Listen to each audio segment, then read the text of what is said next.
متین خالد صاحب یہ بتائیے گا کہ کیا سپریم کورٹ کے اس متنازع فیصلے سے جو قادیانیوں کا پاکستان میں پہلے سے طے شدہ شرعی، آئینی اور قانونی سٹیٹس ہے اس میں کوئی فرق پڑے گا؟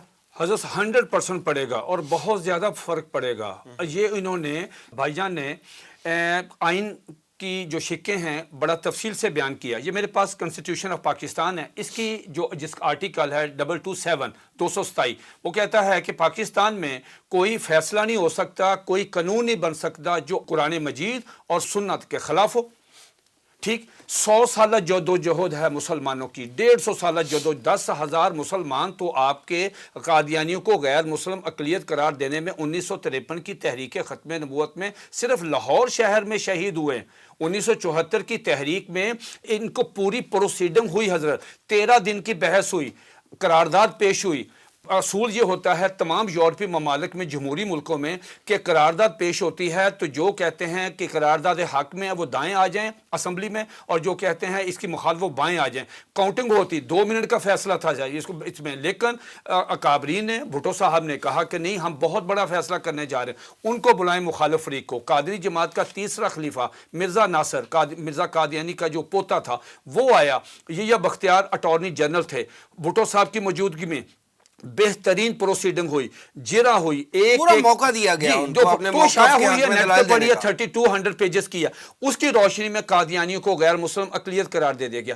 اب آپ نے اپنے فیصلے میں جو رپورٹڈ ہے، آنے والا قانون کی کتابوں میں شائع ہوگا. اب اس کے بعد تو کوئی بندہ وہ کہے گا جی اب ان پہ آپ جبر کر، کوئی بندہ کہے گا جی اپنے آپ کو اشارے اسلامی استعمال کر رہے ہیں، تحریف شدہ قرآن تقسیم کر رہے ہیں، تو جائے گا وہ کہے گا جی جسٹس فیض عیسیٰ صاحب تو کہتے ہیں کہ یہ جبر ہے، ہم تو نہیں کرتے. اللہ سے پوچھیں، اللہ نے ذمہ لیا قرآن مجید کا. یہ دیکھیں قانون کہتا ہے کہ وہ اپنے آپ کو پوز نہیں کر سکتے. اب میں آپ کی توجہ دلاتا ہوں کہ جو سب سے بہترین فیصلہ جو قادیانیوں نے وفاقی شرعی عدالت، تمام ہائی کورٹس سے چلتے چلتے اینڈ آئے، وہ سپریم کورٹ کی judgment, supreme court monthly review. یہ اس کا عنوان ہے SCMR، supreme court monthly review 1993، Zaheer uddin بنام سرکار، پیج نمبر 1718.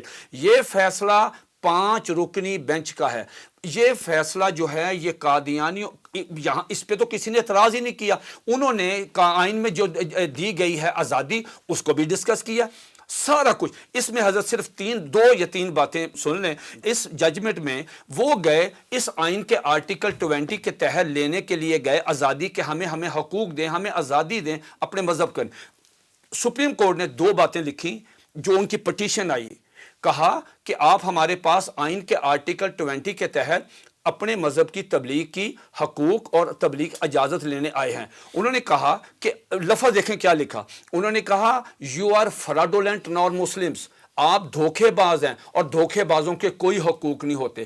وہ کہتے ہیں 5 رکنی بینچ کے یہ دھوکے باز ہیں، دھوکے بازوں کے حقوق نہیں ہوتے. آپ جناب والا ان کو پورا لائسنس دے رہے ہیں کہ جاؤ بچے جا کے تبلیغ کرو. دوسری بات سپریم کورٹ نے کہا ہم نے آپ کی کتابوں کو بڑے غور سے دیکھا، آپ کے دلائل کو سنا، اٹارنی جنرل کو سنا، ہم نے مسلمان وکلا کو سنا، سیاق و سباق سے تمام کتابوں کا بڑی باریک بینی کے ساتھ ہم نے گو تھرو کیا. ہم اس نتیجے پہ پہنچے ہیں کہ اگر ہم آپ کو معاشرے میں تبلیغ کرنے کی، آپ کے مذہب کی تبلیغ کرنے کی آپ کو الاؤ کرتے ہیں کہ جائیں جا کے تبلیغ کریں، تو اس کا مطلب یہ ہوا کہ ہم ایک سلمان رشدی کریٹ کر رہے ہیں. آپ سلمان رشدی ہیں اپنے عقائد کے روح سے، یہ لفظ لکھا ہوا ہے سلمان رشدی. اور تیسری بات آخری میں آپ سے عرض کروں گا کہ محترم جسٹس صاحب نے تو ان کو کہہ دیا کہ 295 ختم، 298 ختم، قرآن ایکٹ ختم، آپ پہ کوئی جبر نہیں، اللہ نے اس کا وعدہ کیا، ان کو آپ نے دے دی شے. اب جناب ایک قادیانی جاتا ہے، تبلیغ کرتا ہے، اس کو تقسیم کرتا ہے اس ججمنٹ کے بعد. مجھے آپ بتائیں اس کا جواب اس سپریم کورٹ کے 5 رکنی بینچ نے قادیانیوں سے اس وقت بھی پوچھا. کہا اگر ہم آپ کو تبلیغ کی اجازت دیتے ہیں، آپ بازار جا کے کہتے ہیں یہ ہمارا نعوذ باللہ قرآن ہے، آپ کہتے ہیں مرزا قادیانی صلی اللہ علیہ وسلم ہے، اب مرزے کی بیوی کو ام المومنین کہتے ہیں، آپ مرزا قادیانی، یہ لفظ لکھے ہوئے ہیں کہ آپ مرزا قادیانی کو محمد رسول اللہ جب کلمہ پڑھتے ہیں تو اس میں لفظ جو محمد آتا ہے، قادیانی حضرات اس کو محمد مرزا قادیانی مراد لیتے ہیں۔ سپریم کورٹ نے کہا کہ آئندہ کے بعد اگر آپ نے کلمہ آپ سے برآمد ہو گیا تو ہم آپ پر 298 کے تحت نہیں 295 کے تحت پرچہ درج ہوگا، جس کی سزا سزائے موت ہے۔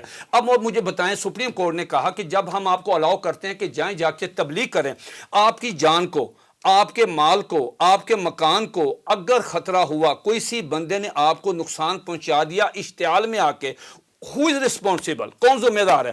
آپ نے تو اس کے کہا کہ جاؤ پتر چلے جاؤ، اب اس بندے کی جو جان کو خطرہ ہوگا، حضرت وہ تو انہوں نے لا اینڈ آرڈر کی صورتحال ملک میں پیدا کریٹ کر دی۔ حضرت مسلمان نہیں برداشت کرے گا کہ قادیانی کو آپ لسانس دے دیں اور پورے امت مسلمہ کی جو 100-150 سالہ جدوجہد ہے۔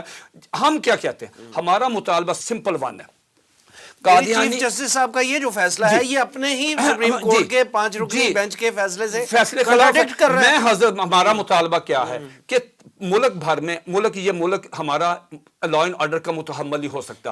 ہم یہ کہتے ہیں کہ تمام لوگ، تمام منورٹیز، تمام مسلمان، تمام تحریکیں، تمام مذہبی جماعتیں، تمام سیاسی جماعتیں آئین، قانون اور سپریم کورٹ کے فیصلوں کے آگے سر تسلیم خم کریں۔ اگر نہیں کریں گے حضرت، اس سے لا اینڈ آرڈر کی صورتحال پیدا ہوگی۔ ٹھیک ہے۔